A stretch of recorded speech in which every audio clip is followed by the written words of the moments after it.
जानकी जीवन स्मरण जय जय राम.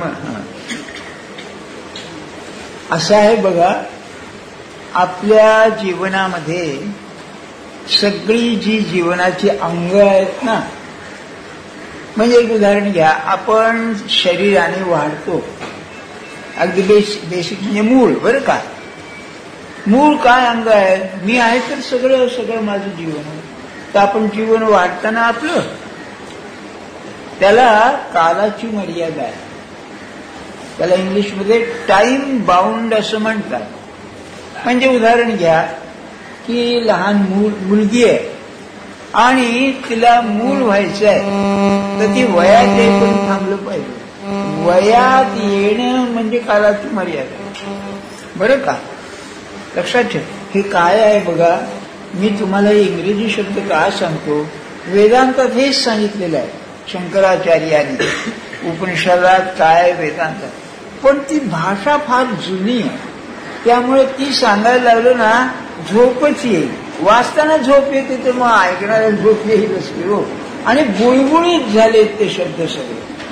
त्यामुळे आजची जी भाषा आहे, आणि युरोपियन लोकांना असं वाटतं त्याला काय कळलेलं आहे, आमच्याकडेच आहे, असं नाहीये. बरं का, फार थोड विचारवंत होऊन गेले. आता कालचं ते रेपिटेटिव्ह मेकॅनिझम मी सांगितलं ना, पुनरावृत्ती, सगळ्या विश्वामध्ये पुनरावृत्ती आहे, कालचक्र फिरतंय. आपल्याकडे कालचक्र म्हटलं त्यांनी, पण तेच विज्ञानानं असं सांगितलेलं आहे. बरं का, म्हणून हे इंग्रजी शब्द सांगायचे. पण झालंय काय, आज 30 वर्ष सारखं तेच ते शिकून की नाही, ते येतं डोक्यात, मी तरी काय करू. बरं का, पण तुम्ही सगळे स्त्री पुरुष सुशिक्षित आहात, म्हणून कसं तरी तुमच्या अंतरानं ते घुसवावं म्हणून ते बोलतो, दुसरं काय आहे नाही. बरं का, we are all time bound. मला असं सांगा, 6 वाजता काकडा का हो, नाही का, 6:05 का नाही, 5:55 का नाही? अरे जीवनच मुळी शहरात तर सगळं कालाच्या अधीन आहे, असं काय करता, नाही का. अगदी उत्तमात उत्तम उदाहरण म्हणजे मूल जन्माला येते तो सुद्धा कालाधीन आहे. डॉक्टर तारीख देतो म्हणजे काय करतो, कालाचीच मर्यादा सांगतो की नाही. ती चुकेल पण कालाची मर्यादा सांगतो ना. तेव्हा माणसाचं जीवन सगळं कालाधीन आहे. जर कालाधीन आहे तर त्याची प्रचिती काय, क्रममुक्ती ही त्याची प्रचिती. बरं, क्रम म्हणजे 1, 2, 3, नाही का, आलं की काल आलाच. बर, आता प्रश्न असा, जीवनात प्रत्येकाला काल ठरलेला आहे. साधी गोष्ट आहे, तुम्हाला BA व्हायचं, ग्रॅज्युएट व्हायचं म्हणजे 15 वर्ष लागतात, नाही का. काय ते 10, 2, 3 आहे ना, कालाची मर्यादा आहे. आता लोक जास्त घेतात ते सोडून द्या, त्याच्यामुळे नापास झाला की कालाची मर्यादा आहे, नाही का. मेडिकल कोर्स म्हणला म्हणजे त्याची ठरलेली मर्यादा, इंजिनिअरिंग म्हणलं त्याची ठरलेली मर्यादा, सगळीकडे मर्यादा आहे बघा काळाची. मग क्रमयोगाला मर्यादा काय, नाही का. मनुष्य क्रमयोग करू लागल्यावर त्याला मर्यादा काय, किती वेळात होणार. समर्थांनी दासबोधामध्ये प्रश्न काढला आहे. समर्थांचं दासबोध म्हणजे असं आहे, आपल्या साध्या माणसाला ज्या शंका येतात त्या त्यांनी उपस्थित केल्यात आणि त्याची उत्तरं दिली आहेत. बरं का, ग्रंथानाम दासबोध, गुरु शिष्यांचा संवाद, येथे बोलिला विशद भक्तिभाव, सुरुवातच दासबोधाची अशी. तेव्हा प्रश्न काय आहे, किता दिवसा होते मुक्ती, हा प्रश्न आहे. किती दिवसात होईल. मग सगळे बाकीचे त्यात आले. बरं का, माझे विकार आवडणं आलं, मला अनुभव येणं आलं, सगळं देवाचं दर्शन आलं, किती दिवसात. तेव्हा समर्थाने एकदम ठाण दिशी सांगून राहिला. बरं का, काय सांगितलं, याची काळे याची वेळ. बरं का, संसारी होई जे निराळे, याची वेळी याची काळे संसारी होई जे निराळे, मोक्ष पाविजे निश्चळे स्वरूपाकारे. ऐकायला बरं आहे हो. पण नाथाने सुद्धा असंच सांगितलं. समर्थ तरी मोठे प्रयत्नवादी होते. नाथांचं काय, हा शांती ब्रह्मपुरुष. ते म्हणाले, याची देही याची डोळा, भोगीन मुक्तीचा सोहळा. बरं, हे फार जुनं झालं. समर्थांना 300 वर्ष झाली, 350, त्यांना 400 वर्ष झाली. अगदी अलीकडच्या काळात सांगतो तुम्हाला, आपल्याकडे खांबेटे म्हणून लेखक होऊन गेले, बरं का, द खांबेटे, अध्यात्मावर लिहित असत. त्यांची बायको मधून मधून पुण्याला असते, मुंबईला आली की मला भेटते. ते स्वामी रामदासांचे शिष्य, त्यांना पप्पा असं म्हणत असत, बरं का. त्या बाईने मला सांगितलं की म्हणाले, फार ऐकण्यासारखी एक गोष्ट, बरं का. त्यांच्याकडे नेहमी जायची, त्यांना मराठी उत्तम समजत असे. त्यांची मातृभाषा कारवाडी होती, पण तुकारामाचे अभंग वगैरे ते म्हणत असत. तेव्हा वर्ष 2 वर्ष झाल्यानंतर त्यांनी सांगितले की आम्हाला अनुग्रह द्या. केवळ नामस्मरणाने तयार झालेले त्यांचं एक वैशिष्ट्य मला असं वाटतं, तुम्ही सगळ्यांनी ध्यानात ठेवा, की ते म्हणले मला मन आवरायचा प्रसंगच आला नाही. आणि सगळ्या अध्यात्मात गमडते नाही का, मन आवरा. ते म्हणले मला मन आवरायचं प्रसंग का, तर नामस्मरणाने मन नाहीसच झालं म्हणले माझं. त्यांच्या याच्यात ग्रंथात मी दाखवीन तुम्हाला, नाही मला मनच उरलं नाही म्हणले. फार निराळच मला, बरं का. पण नामस्मरण म्हणजे किती नामस्मरण केलं. अगदी समर्थांचं म्हणणं आहे तसं, श्वासोश्वासी नामस्मरण, श्वासावर नव्हे, श्वासोश्वास जसा अखंड चालतो तसं नामस्मरण केलं, बरं का.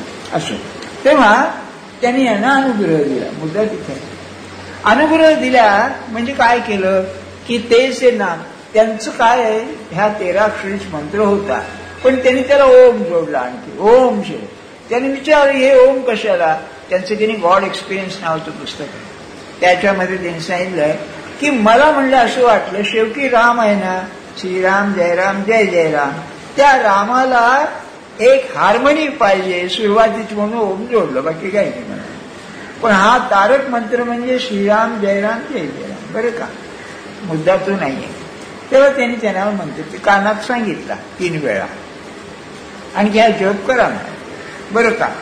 तेव्हा बाईने 2 प्रश्न विचारले. नाही, बाईला ते काय म्हणले दोघांना, आता म्हणाले माझ्या इंजिनाला तुमचा डब्बा लागला. बघा काय जबाबदारी आहे संताची. भाषा अलीकडची वापरली त्याने. मग म्हणजे तुम्हाला आता स्वतःच्या अध्यात्माची काळजी करण्याचं कारण नाही, तुम्ही सांगितलेलं साधन करा असं बोलले. नाव your carriage is attach to my engine. इंग्रजी जास्त बोलत असं. डब्बा लागला. तेच बोलल्यानंतर बाई काय म्हणली त्यांना, ती मराठीत बोलत त्यांच्याशी की बुवा पप्पा आम्ही एक मागतो आपल्याजवळ. काय म्हणाले तर म्हणले मी मरायच्या आधी मला आत्मदर्शन व्हावं. मी मरायच्या आधी आत्मदर्शन व्हावं. ते काय म्हणाले, वाय नाव, वाय नॉट नाव, आता ना नको, मरायच्या वेळेला कशाला म्हणाले. याची जन्मे येण्याची काळे, हे बघा म्हणजे आज तुम्हाला मिळेल, बरं का. आता महाराजांचं सांगतो तुम्हाला, सगळे कसे एक हे असतात बघा. महाराज म्हणलं महाराज की म्हटलं वाय ते बहुनाम जन्मनाम, गीता असं सांगते बहुनाम जन्मनाम अंते ज्ञानवान माम प्रपद्यते. जो ज्ञानी आहे तो मला भेटतो. आणि म्हणलं एकदम कसं काय व्हायचं, तर ते काय म्हणाले, हा तुमचाच भ्रम आहे म्हणले, मला इतके वेळ लागेल. हा ज्याला तो भ्रम गेला ते तिथे आहे, बसल्या ठिकाणी आहे म्हणाले. अरे बापरे, ती काय लोक विलक्षणच असतात, बरं का. हे सारं काय क्रममुक्तीचं मी सांगतोय आपल्याला. काय असतंय सगळं बीटिंग अबाउट दी बुश म्हणतात तसं होतं. हे सगळं असं आपण हे आहे का, क्रममुक्ती क्रममुक्ती शब्द आले, अर्थ काय आहे त्याचा, बरं का. तो का तसा. तेव्हा याला क्रममुक्ती म्हणजे कालाधीनता आली. गीता ज्ञानवान म्हणते तेव्हा आत्मज्ञानी नव्हे, ज्ञानाच्या मार्गात असलेले लोक. ज्ञान ही एक क्रिया आहे आणि त्या क्रियेचं परिवर्तन प्रक्रियेत होतं. क्रिया म्हणजे नुसतं ऍक्शन, प्रक्रिया म्हणजे प्रोसेस. ही एक अशी हळूहळू हळूहळू होणारी गोष्ट आहे. नाही तर 15 वर्ष बीए व्हायला कशाला? ती प्रक्रियाच आहे, प्रोसेस. समजलं पाहिजे ना तुम्हाला. हे पीएचडीचे लोक की नाही 2 वर्ष नाही 4 वर्ष घेतात त्यावर. का? ती प्रक्रिया आहे ना ज्ञानाची. ती तसं आत्मज्ञानाची सुद्धा प्रक्रिया आहे. म्हणून याच्या नाथाने योगवासिष्ठामध्ये 7 पायऱ्या सांगितलेल्या आहेत. बरोबर का? शुभेच्छा, धारणा, बरोबर नव्हे. पुढे त्यांनी म्हटलेलं आहे मुक्तीमध्ये सुद्धा 2 प्रकार सांगितलेले आहेत. एक सदेह सलोकता, सदेह मुक्ती. एक विदेह मुक्ती. मग त्याला म्हणाले ब्रह्मविद, ब्रह्म जाणणारा. बघा, ब्रह्मविद, ब्रह्म जाणलं. त्याच्या पुढे ब्रह्मविद वर. हे काय हो? ब्रह्मविद वर हे काय? म्हणजे ब्रह्म जाणणारामध्ये श्रेष्ठ आणि ब्रह्मविद वरिष्ठ. म्हणजे याचा अर्थ असा, ही प्रक्रिया आहे त्या ज्ञानाची, होत जाणं. म्हणून क्रममुक्ती. बरं, मग कालमर्यादा का? हा प्रश्न येतोच पुन्हा. तर माझं अस्तित्वच कालमर्यादेत आहे. म्हणून महाराज म्हणाले आम्हाला अनुग्रह देताना, अनुग्रहाचा अर्थ कालाच्या छातीवर नाचता आलं पाहिजे. अरे बाप, ही त्यांची भाषा. म्हणून मी ती सांगत नाही. ती भाषा एकच, कालाच्या मर्यादेच्या बाहेर जायला पाहिजे. तुम्हाला एक उदाहरण सांगतो. माणसं कशी असतात. एक गुप्ते म्हणून ग्रस्त होते, बाळासाहेब गुप्ते. त्यांचे वडील, तो माणूस जन्मात कधी खोटं बोलला नाही. बरं, असा मनुष्य. एका सरकारी ऑफिसात नोकरी होती, रिटायर झाली. मुलगा महाराजांच्या नादी. फार जुनी गोष्ट. ते कधी महाराजांच्याकडे आले नाही. बरं का? तेव्हा महाराजांनी त्यांना बोलावलं. बाळासाहेब म्हणले वडिलांना सांगा एकदा मला आपलं दर्शन पाहिजे. बरं का? ऐकण्यासारखं आहे फार. लक्षात ठेवा आपण. तेव्हा त्यांनी निरोप सांगितला. अरे काय म्हणाले, माझं दर्शन काय? म्हणून ते आले. आल्यानंतर मंडळी बसली होती, हेही बसले. त्यांचं बोलणं झाल्यावर बरं झालं म्हणले आपण आलात, राम राम म्हणत जा. ते काय म्हणाले, जरा ठाकठीक बसले. म्हणाले महाराज कशाला राम राम म्हणा, एक वेळ राम म्हणून म्हणाले मी पोहोचेन. काय माणूस हो, एक वेळ राम म्हणून मी पोहोचेन. आणि सांगायची गंमत अशी, त्यांचा अंतकाळ असं झाला की ते पूजा वगैरे त्या जुन्या लोकांचं सोडून वळून पूजा वगैरे केली तिने, सगळं झालं. सुनेला म्हणाले की मी जरा स्नान करून येतो, देवासमोर घोंगडी घाल, मला जरा बरं वाटत नाही. बरं का? काही नाही ह्या दुसरं. म्हणून शौचाला गेले, स्नान करून आले आणि घोंगडी घातली होती. मला जरा कॉफी करून दे म्हणाले. बरं, कॉफी घेतली, देवाकडे पाहिलं, श्रीराम म्हणाले आणि प्राण सोडला. संकल्पाचं सामर्थ्य काय असतं बघा. संकल्प म्हणजे इंग्लिशमध्ये याला विल पॉवर असं म्हणतात, मराठीत त्याला संकल्प म्हणतात. संकल्पात काय आहे? इच्छा आणि इच्छा पार पडण्याची शक्ती, याला संकल्प म्हणतात. नुसती विल नाही, विल पॉवर. आपल्यामध्ये विल आहे, करू करू करू, पॉवर नाही, शक्ती नाही. बघा तुम्ही, आपण संकल्प सोडतो. मला फार गंमत वाटते, सोडतो तिथे सुटलं सगळं. अरे कसला संकल्प? बघा मनाचं कसं आहे. मग संकल्पामध्ये काय, विल पॉवर मध्ये काय आहे? झालंच पाहिजे माझ्या हातनं, झालं पाहिजे म्हणलं की झालं. आपल्या मनाची ती शक्ती आहे.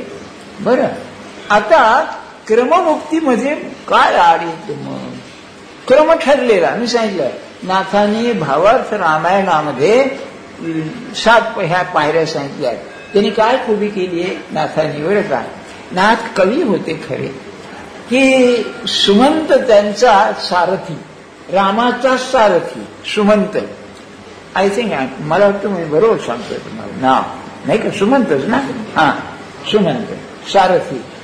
तो त्याला काय सांगितलं दशरथाने की रामाला बोलावून घेऊन ये, बरं का? तेव्हा राम इथे महाल होता त्यांचा, त्या महालाला 7 म्हणले दरवाजे होते. त्या 7 पायरी. राम भेटायचा ना, तेव्हा 7व्या पायरी तो त्या गेटमधून गेला आणि भेटला त्याला, बरं का? ते मग पहिल्या याच्यावर जोडे काढून ठेवले, मग कपडे काढले, असं ते गेला तो. त्या 7 पायऱ्या सांगितलेल्या आहेत. आणि तुम्हाला गमत वाटेल, 6वी पायरी वैराग्य सांगितलेलं आहे नाथाने, आणि 7वं दर्शन. म्हणून वैराग्यासारखे महाभाग्य नाही. आणि ज्ञानेश्वर महाराजांनी त्याच्या आधीचं जे कल्पनेचं वैराग्य आहे त्याला हेकाड पिसे वैराग्य म्हटले. हा त्या काळचा शब्द. पिसे म्हणजे वेडा, म्हणजे की नाही चक्रम माणूस, बरं का? उज उपासता करणारे, काहीतरी नुसती यात्रा करीत राहणारे किंवा बेडवाकडे वागणारे, हे हेकाड पिसे वैराग्य म्हणून म्हटले. महाराजांचं मत असं आहे, वैराग्य हे अतिशय शोभिवंत आणि शांत असलं पाहिजे. शोभिवंत म्हणजे त्या माणसाला पाहायला वाटलं पाहिजे. कसं या लोकांचं असतं बघा. सांगण्याचा हेतू काय की या 7 पायऱ्या काय, 6 पायऱ्या का, काय जरूर आहे, बरं का? युरोपियन साधू संतांनी 5 पायऱ्या सांगितल्या त्यांच्या बाया पुरुषांनी. पहिली पायरी जर असेल, बरं का, तर इंग्रजी शब्द सांगू, कन्व्हर्शन. कन्व्हर्शन म्हणजे बाटणे, होय ना? तर कन्व्हर्शन म्हणजे काहीतरी असा प्रसंग येतो सुखाचा दुःखाचा आणि एकदम तो भगवंताकडे वळतो. तुलसीदासाचं उदाहरण, काय प्रेम असे बायकोवर त्यांचं. अनाथ पोरगा हो, बरं का? दारोदार, आई लवकर मेली, आईचं नाव हुलसी, बाप आधीच मेला होता. तो दारोदार भीक मागायचं. त्यांनी म्हटलं घरोघर मागई टूक. काशीमध्ये खाकरीचा तुकडा मागायचा. कोण विचार? तर ते एक नरहरिदास म्हणून भेटले, त्याने आपल्या बरोबर नेलं. अनाथ पोरगा, त्यानं संस्कृत शिकवलं, रामायण शिकवलं, आणि मग ते गेले. यांनी ते रामायण लिहिलं. तर रामायण ते भाष लिहिलं नाही, तेच सांगतोय. मग लग्न झालं. लग्न झालं तर बायको त्यांची कवयित्री होती. ती काव्य करायची सुंदर, बरं का? तर यांचं अतिशय प्रेम. कल्पना तुम्ही सोडून द्या, तर ती की नाही तिला माहेरी जाऊ द्यायची नाही तो, बरं का? तेव्हा एकदा ती माहेरी गेली, त्यांना काही चैन पडेना, म्हणून हे तिच्या मागे रात्री गेले. तर ते नदी पूर आला होता, ते आपलं वर्णन आहे. ते प्रेत वाहत होतं, त्या प्रेत ह्यानं वाटलं ते ओढ काय लाकडं, त्याला धरून पलीकडे गेले. ती पहिल्या मजल्यावर होती, तर यांना वाटलं की साप लोंबकळत होता, यांना वाटलं की दोरी सोडली आहे तिने, म्हणून ते गेले. बरं, ते गेले वरच्या मजल्यावर. तिने पाहिल्यावर म्हणे काय वेळ आहे, बरं का? ती काय म्हणाली, हो का तुम्हाला वेळ का लागलाय, बरं का? कहा कहू, काय सांगू मी तुम्हाला तुमचं वेळ हे, बरं का? बरं म्हणाली धिक धिक ऐसे प्रेम को. हे काय प्रेम म्हणाले, हे युजलेस, बरं का? कहा कहू मैनाथ. मग ती काय म्हणली, सहज म्हणाली, कवयित्री होती. अस्थि चर्ममय देह मम तामे जैसी प्रीती तैसी अगर श्री राम मह होतन तव भवभीती. बायको सांगितली, कवयित्री होती, तिला वाटलं पण बोलून गेली की माझा अस्थिचर्ममय देह, त्यामध्ये जसं तू प्रेम करतोस तसं जर रामावर केलंस तर भवभीती नाहीशी होईल. आणि कन्व्हर्शन बदललं. तुमच्या आमच्या नसाठी नव्हते. एक सांगतो गंमत, एक नवरा भांडला आमच्या तिकडची गोष्ट आहे, आणि गेला निघून, येत नाही म्हणाला, काय तुमची परवा आहे, बरं का? ती बाई बिचारी घाबरली, आमच्या आईकडे आली. अहो म्हणाली ते घरातून निघून गेले, भांडण माझं चुकलं. म्हणलं काळजी करू नको, म्हणले उद्या येईल तो, बरं का? आश्चर्य ऐकायसाठी गोष्ट आहे. आमच्या शेजारी एक मोठे पंचमहामुखीचं मंदिर होतं बरं का, महादेवाचं. तेव्हा काय करावं बा, ती दर्शनाला जायची रोज. तेव्हा गेली, ते ओरीमध्ये बसलेले, तुझी वाट पाहतो म्हणलं, चहा केलास की येतो म्हणले. हा, नवऱ्याची नाडी ओळखून असते बायको सुद्धा, कुठे जातोय कसा मला शोध. तर कन्व्हर्शन ही पहिली पाहिली. कन्व्हर्शन म्हणजे ध्येय ठरलं, प्रपंच नाही माझा आता. असे लोक थोडे बरं का, काय होतं, दुःखाने येऊ शकते. दुःखाचा फार झाला ना, विरक्ती येऊ शकते. विरक्ती म्हणजे इथे काय, ते ध्येयच ठरतं आपलं, आणि आपलं लबडं तिथे आहे, खरं ध्येय ठरत नाही. ध्येय ठरलं ना तर काम झालं, काय प्रश्नच येत नाही. ध्येय ठरलं पाहिजे सगळ्यात. मी कशा करता आहे, मी तुम्हाला सांगितलं ना, आपला देह हा क्षुद्र कामाकरता नाहीये, प्रपंचाकरता नाही, तो भगवंताकरता आहे. ही रात्रंदिवस संत कानामध्ये सांगतो, अरे तू किती क्षुद्र कामाकरता ही शक्ती वापरतो आहेस ना. ही पहिली पायरी. त्याला कन्व्हर्शन म्हणजे धर्म बदलणं ना, पण हा अर्थ नाहीये तिथे. कन्व्हर्शन याचा अर्थ ध्येय ठरणं, आता मी प्रपंचाकरता नाही. आणि सत्पुरुषाचा अनुग्रहाची खूण असेल, आता मी परमार्थाकरता. हो, तुम्हाला सांगू का, एक तुम्ही लक्षात ठेवा खूण अशी, आपण नामस्मरण करताना रोज माझ्या देहाची जाणीव मला राहते की नाही बघा. नाही तर नुसतं आपल्याला काय 2-4 हजार पहिला सोडून देऊ. आणि मग कुठे गुंतलंय ते कळतं माणसाला, नाही का. मग पहिलं कन्व्हर्शन. मग दुसरं कोणचं,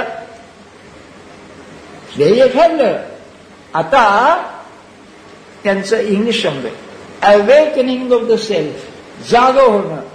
काय वानुमिया संतांचे उपकार मग निरंतर जागविती. महाराज सारखे ते हे आव कशाला महिनाभर कटकट, निरंतर जागविती, नाही का. अरे बाबा तू त्या करता नाही, जागविती. याच्यावर एक अंतरकराने फार सुंदर गोष्टी केली बरं का. आम्ही गोंधळात जायला निघालो, तेव्हा पुण्याला थांबलो रात्री. मग सकाळी बस होती, त्यांनी जायचं, पॅसेंजरने गेलो थांबलो. तर तिथे आता त्या स्टेशनावर, आपल्या बसच्या स्टेशनावर बाकावरती बसलो होतो. तर जरा ढेकून भयंकर हो त्यामध्ये बरं का. जरा पळावं म्हणलं तर काही सोय नाही. अहो म्हणाले केवढं मोठं कार्य करताय, म्हणजे निरंतर जागविती म्हणाले ते. त्यामुळे याचं दुःख राहिलं नाही म्हणजे ढेकून चावण्याचं. मुंबईचा अनुभव फारसा नाही, डासांचा असेल पण ढेकून चावण्याचं नाही. असं तेव्हा अवेकनिंग ऑफ द सेल्फ हे फार चमत्कारिक आहे. ती जाणीव राहत नाही. तुम्ही बघा, थोडा विचार करा. आपण आता सकाळी हे बोललो ना, मला तुम्ही सांगा, मी माझ्यावरूनच तुमचं परीक्षा करतोय, दिवसभर ती जाणीव राहते का मला सांगा. ही राहणं, याचं नाव अवेकनिंग ऑफ द सेल्फ. हा, तुमच्या लक्षात आलं ना. मी तुम्हाला शिकवित नाही, पण हे काय शास्त्र आहे, अवेकनिंग ऑफ द सेल्फ. सारखी व्यवहार करताना मी या करता नाहीये, मी त्या करता आहे, मी त्या करता आहे. एक गाणं, एक कविता आहे, मला वाटतं ते रेव्हरंड टिळकाची आहे बरं का. माहेरची वाट पाहते ती, बोलावून येईल म्हणून बरं का. ती लग्न झालेली मुलगी याला गेलीये सासरी, आणि दिवाळी आल्यामुळं सारखी वाट पाहते याची, म्हणजे ती कशी जाणीव आहे, सारखी आहे ना. मग तसं माझं कुठे आहे, माझं कुठे आहे. तेव्हा अवेकनिंग. बरं, नुसती जाणीव राहून उपयोगाचं नाही. माझं अंतःकरण शुद्ध व्हायला पाहिजे, माझे विकार कमी व्हायला पाहिजे, त्याची जाणीव व्हायला पाहिजे. तर त्याच्या पुढच्या पायरीला 2 अंग आहेत. एक, ती जाणीव होणं मी कुठे गुंतलेलो आहे, माझ्या मुलामध्ये, बायकोमध्ये, नवऱ्यामध्ये, पैशामध्ये मी कुठे गुंतलेलो आहे हे पाहणं, आणि त्याचा प्रयत्न करणं. त्याची तिसरी पायरी आहे purification of the self. Purification, स्वच्छ करणं. यालाच की नाही आपल्याकडे यम नियम असे योगात म्हटलेले आहे. शौच, संतोष, तपस्वाध्याय, ईश्वर प्रणिधान नियमा, हा सूत्रच आहे पतंजलीचं बरं का. तेव्हा प्युरिफिकेशन ऑफ द सेल्फ, मग तो प्रयत्न सारखा, हे तिसरं. बरं, एवढं करूनही भागत नाही. विकार आवरले, त्याच्यावर स्वामित्व आलं, जाणीव झाली, ते ध्येय लक्षात राहिलं, पण अंतर्मुख व्हायला पाहिजे. म्हणून चौथा मार्ग, चौथा जी पायरी असेल त्याला इंट्रोव्हर्शन असं म्हणतात. इंट्रो आत, व्हर्शन म्हणजे जाणं, एक्स्ट्रोव्हर्ट आणि इंट्रोव्हर्ट, बहिर्मुख आणि अंतर्मुख, ते आत जायला पाहिजे. इंट्रोव्हर्शन, त्याला जो उपाय असेल तर सारखं चिंतन, त्याला नामस्मरण म्हणतात. ते म्हणाले ना सारखं जीजस जीजस जीजस, ते किंवा मेरी, त्यांची सेंट मेरी, त्या सेंट मेरीची गंमत सांगतो तुम्हाला, ते कसं नामस्मरण करतात. R.D. रानडे होते ना, त्यांच्याकडे एक फ्रेंच प्रोफेसर आले त्यांचे ग्रंथ वाचून, बरं का, आणि म्हणाले आम्हाला अनुग्रह द्या. बरं, ह्या काळात घडलेली गोष्ट. तेव्हा ते काय म्हणाले, तुम्ही इथे आला निंबाळला, आता फ्रेंच माणूस तो आला इथे हिंदुस्थानात, खेडेगावात राहिला, 8 दिवस राहा, मी सांगतो म्हणाले, बरं का. आणि 6 दिवस झाले काही नाही, काय बोलले, नुसतं गप्पा ठोकायचे. बरं, 7व्या दिवशी कमी येर म्हणले, आणि त्या दोघांना काय म्हणाले, तुमच्या दोघांच्या कुलामध्ये मेरीची उपासना आहे का? हो म्हणाले, आहे बुवा, तिचं नाव घ्या म्हणे. हे बघा काय त्या पुरुषात, यांची योग्यता काय, त्यांची तरी ही बघा. बरं, तेव्हा त्यांच्यानुसार नामस्मरणाचं हे असतं, हे साधन इंट्रोव्हर्शन, आतमध्ये जाणं. मग त्याचं तुम्ही कोणताही मार्ग करा, इंट्रोव्हर्ट व्हायला, आतमध्ये सार्थका, त्याच्यामध्ये अनुभव यायला लागतात. आणि शेवटची पायरी असेल तर आनंदाची पायरी, बरं का. म्हणजे त्याला युनिटिव्ह लाईफ, युनियन म्हणजे तादात्म्य होणं, युनिटी लाईफ म्हणजे त्याच्याशी तादात्म्य, विषय बद्दल या 5 पायऱ्या त्यांनी सांगितल्या आहेत. हा क्रममार्ग. यात अडचण काय आहे, या अशा वेगळ्या नाही, असे काय हा क्लास वेगळा, तो क्लास वेगळा, ही पायरी वेगळी नाही, एकमेकांमध्ये थोड्या मिसळलेल्या असतात. म्हणून पहिल्या ज्या 3 पायऱ्या आहेत त्या एकदमच करायला पाहिजे. या ठिकाणी सत्पुरुषाची संगत अतिशय मदत करते. त्यातल्या त्यात मौन आणि एकांत हे फारच जबरदस्त आहेत. त्याबरोबरच ख्रिश्चन लोकांनी आणि मुसलमान लोकांनी सुफी पंथामध्ये उपासाचं महत्व जास्त. ख्रिश्चन धर्म नव्हे, ख्रिश्चन साधू संतांमध्ये आणि सुफी लोकांमध्ये उपास आहे. रमजानचे नाही का उपास काय, आपण ते सकाळी खातात मग रात्री पुन्हा करतो, हे आपल्याकडे सारखंच आहे, बरं का. दांडेकरी गणपतीची गोष्ट सांगायची, ते नेहमी जायचे ना प्रवचनाला. तेव्हा एक एकादशी होती, कुठेतरी गावामध्ये, खेडेगावात प्रवचन होतं. प्रवचन झालं रात्री 11:30 वाजता. गावचे पाटील आले, मामा म्हणाले माझ्याकडे आज आपली फराळाची व्यवस्था केली आहे, फार उत्तम आहे म्हणाले, बरं का. तेव्हा त्यांच्या बरोबर भाचा म्हणलं काय पदार्थ केले, काय नाही म्हणलं, साबुदाण्याची खिचडी सुंदर कांदा घालून केली आहे म्हणाले. दांडेकर म्हणाले आता काय प्रसंग आला एकादशीचा, खाली तरी पंचायत ना खाली तरी पंचायत. त्यांनी खाल्ले नाही अर्थात, पण काय आहे बघा, हे असली एकादशी नाही करायची आहे ना त्याला. तुम्हाला मी आता बोलतो, अगदी समजून त्याचा अर्थ घ्या, समजून अर्थ घ्या. पुन्हा सांगतोय, महाराज येथे काय म्हणाले, एकादशीला उपास जर झेपत नसेल, उपासाच्या पदार्थाचे पित्त होतं, तर दूध भात खा पण नामस्मरण करा. पण तुम्ही तेवढं करू नका, दूध भात खाल्ला नामस्मरणाचं राहून गेलं असं मात्र करू नका. आणि का त्यांनी सांगितलं, आणि होतं काय, रेकॉर्ड करून घेत आहेत ना, नाही का. कोर्टात गेले की बरोबर आहे, तुम्ही बोललात ते. माझ्याचा अर्थ बाबा समजून घ्या, दूध भात खाऊनच गप्प बसू नका, नामस्मरण करा. म्हणजे याचा अर्थ असा की देहाला जेवढं जरूर आहे तेवढं उपवास, याचा अर्थ असं जवळ बसणं ना, मग आहे असं आहे. तेव्हा क्रममार्गाचं हे असं आहे. होतं काय, आपण त्या मार्गात राहतो पण ध्येय मलिन होऊन जातं, बरं का. एक साधी गोष्ट आहे की आपलं दुःख आपण सहन करावं किंवा अपमान सहन करावा, पण एकदम उसळून येतं, आपण आधीच जातो, म्हणजे ध्येय विसरला. मी हे करणं योग्य आहे का, मी क्षुद्र या क्षुद्र भूमिकेवर येणं बरोबर आहे का, नाही का, वेगळ्यासारखंच होतं. त्यामुळं हे सगळं एकाला एक लागून आहे. म्हणजे तुम्हाला माहिती आहे ना, बायकांना बरोबर माहिती आहे, भांड्यांचा सेट मिळतो भांड्यात भांडं. अहो किती पण एवढं वाटेपर्यंत येतो ते 10-15 भांडी येतात नाही का, असं असतं ना. तसे हे जे पायऱ्या आहेत या एकात एक थोडेसे गुंतलेले आहेत. म्हणजे ध्येयाची जाणीव असणं, पुन्हा ते सारखं जागं राहणं, पुन्हा ते प्युरिफिकेशन म्हणजे ते विचित्र शुद्ध करणं, सगळं एकात एक गुंतलेलं आहे. त्यामुळे एकच करून भागणार नाही. याला सत्संग फार उपयोगी पडतो. त्या निराळं करावं लागत नाही. कुणी असा खरा सांगणारा भेटला पाहिजे, खरं सांगणारा आणि त्यातल्या त्यात तो आचरण आणणारा. त्याची फार परिणाम होतो, मनावर मार्गदर्शन होतं. आणि माझं एक तत्व ठरलेलं आहे, संतांच्या संगतीपेक्षा सुद्धा साधकाची संगत फार उपयोगी पडते. कारण आपल्यासारखा असतो काही वेळेला, तो आपल्या अडचणीतून तो गेलेला असतो. अहो काय होतं पुष्कळ वेळेला राग नाही, मला राग येत नाही बरं का. अरे ते असतं आतमध्ये, नाही कसं प्रसंग आला की बाहेर पडलं, मला लोभ नाही वा बरं का. अशापैकी ते नाही, तो कसा असतो, तो जाणीव असतो त्याला की बा हे किती कठीण आहे, कसं आहे. म्हणजे मग ते आपल्याला उपयोगी पडतं. तेव्हा हा क्रममुक्तीचा मार्ग आहे, हा निश्चित आहे. त्या मार्गावरती बरोबर चाललं पाहिजे. आता आजची ओवी, तुम्ही म्हणाला 5 मिनिटं आहे तेवढ्याच सांगतो आपल्याला. ज्ञानेश्वर महाराजांची ओवी अशी आहे बरं का. वेद्या देता मिठी, वेद कहू सुये पोटी, तरी नव्हेच उशिटी दिठी जायची. तर हे वेदांत आहे म्हणून मी मुद्दाम जरा 5 मिनिटं सांगतो. माणसाचं लक्षण काय आहे. आपण म्हणतो ना बुद्धिमान आहे, नाही. वेदांताचं म्हणणं असं, माणसाच्या याला जीवाला 3 अंग आहेत. पहिला असेल तो ज्ञाता आहे, ज्ञाता आहे माणूस.